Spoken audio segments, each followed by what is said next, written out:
space shuttle before I saw it. There was this rumbling in my chest, and then there was this bright orange streak, just like that. That moment is burned into my memory. It's the first time I remember being inspired.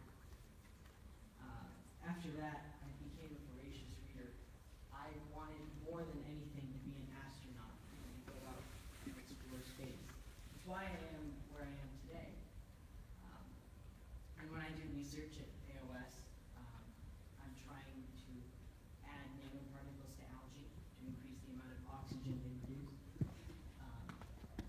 And I hit an obstacle, I think of this moment. I think of what humans are capable of when we work to overcome challenges. And I'm not alone in that feeling. 50% of scientists who published in the study Nature in the year 2009 were in some way inspired to become a scientist by Apollo, by watching Apollo. But despite all of this, NASA's funding is extremely limited.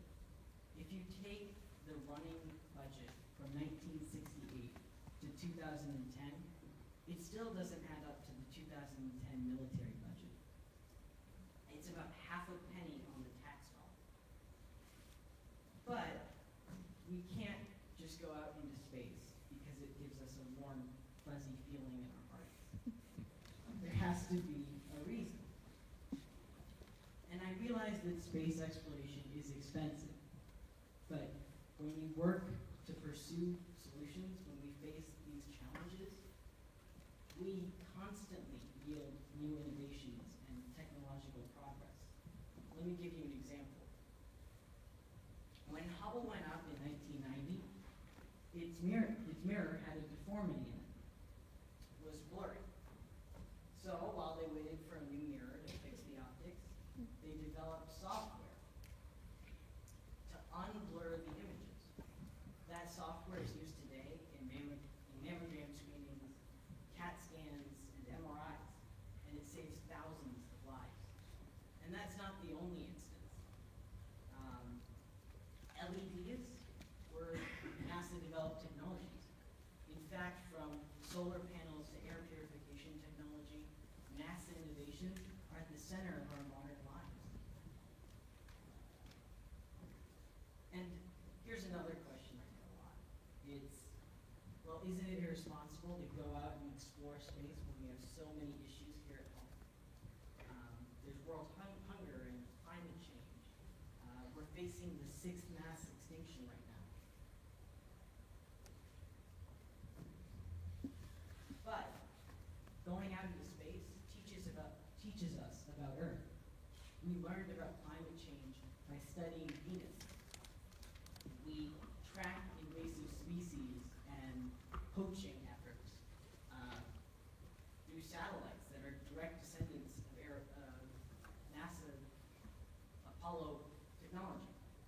And aeroponics is a 96% more efficient method of farming than conventional farming. And it could be the solution to our hunger issue.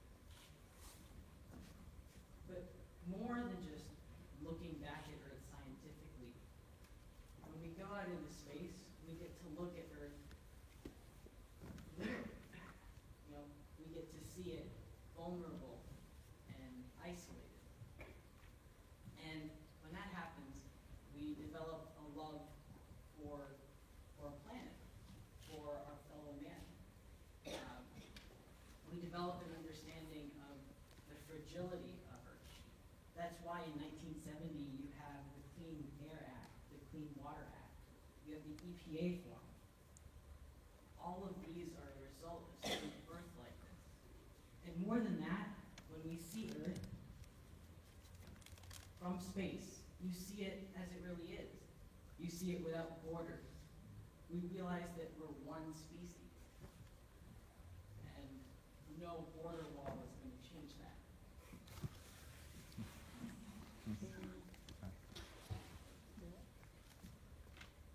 If you take a look at this plaque we took with us, it says, "We came in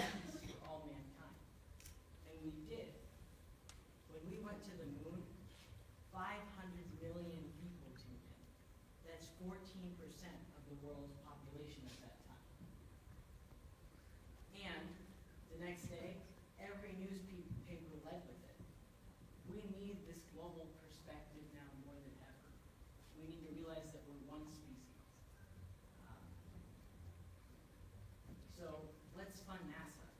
Let's put money into exploration so that we can get our global perspective back. So that we can go to Mars soon with people.